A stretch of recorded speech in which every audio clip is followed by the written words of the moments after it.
Someone you half know catches you at the coffee machine. Hey, how was your weekend? And you hear yourself say, good, good, pretty quiet you. And they say, yeah, same, busy though. And then you both just stand there for a second, watching the coffee drip, and you walk back to your desk and you're more tired than you were before. Not annoyed, not anxious, just flat. Like something in you went underground for 30 seconds and now has to climb back up, and you've never been able to explain why a 45-second exchange about nothing leaves you feeling like you ran a mile. You've probably told yourself for years that you're just bad at this, that other people seem to find it easy, actually fun even, and there must be something missing in you. Maybe you've called yourself antisocial or awkward or, and this one is the worst, a snob. Because that's the unspoken accusation, isn't it? That if you don't enjoy talking about the weather, you must think you're above it. So you've spent years trying to fake it better, smile harder, ask the follow-up question, pretend you care how their commute was. And it works, mostly. People don't notice. But you notice. Because none of it is free. Here's what's actually going on. Psychologists have a name for this.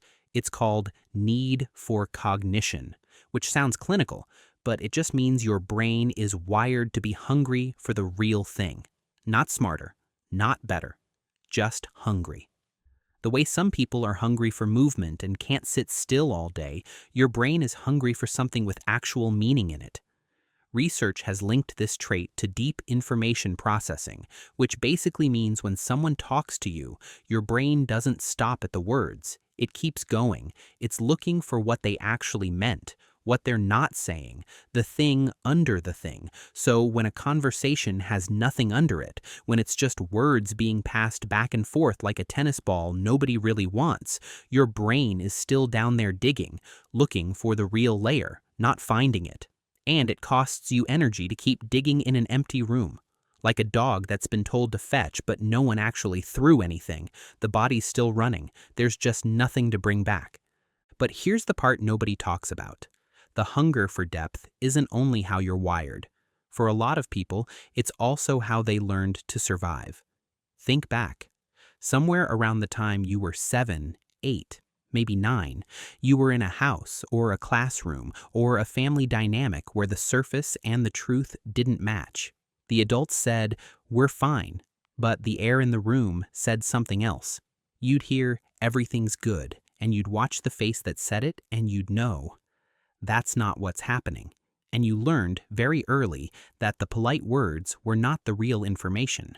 The real information was underneath. In the pause before someone answered, in the way they laughed a beat too late, in what they didn't say. So you became a reader, not by choice, by necessity, because reading the surface wasn't enough to keep you safe, emotionally, sometimes literally. You had to read the whole room, and you got good at it. So good that by the time you were an adult, you couldn't turn it off. And small talk is specifically the part of human contact where everyone has agreed to stay on the surface. That's the rule of it. That's what makes it small. And for someone whose nervous system learned a long time ago that the surface is the layer where things hide, staying there feels wrong. It feels like watching a movie where the sound is half a second behind the picture. You can do it, but something in you is always reaching for the real channel, and it never arrives. Which means there's a real cost to this, not a tragic one, just a quiet one.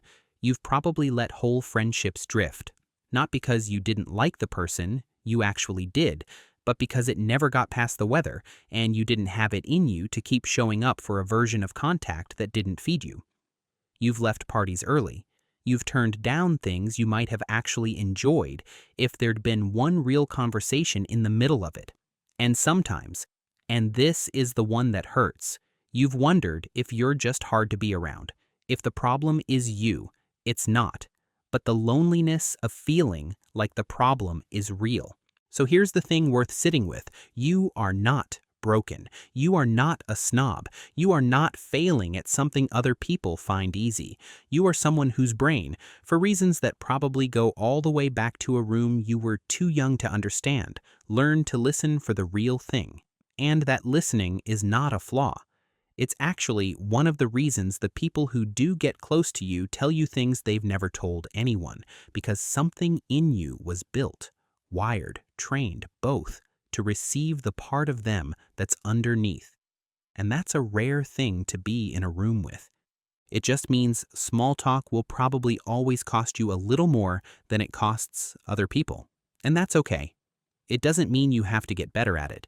It means you can stop apologizing for being tired after it. You can stop calling yourself antisocial. You can let it be what it is, a tax you pay sometimes to get to the people you actually want to know. If something here said the thing you've been carrying for a while, send it to someone who might need to hear it too. And if this is the kind of conversation you want more of, you know where to find me.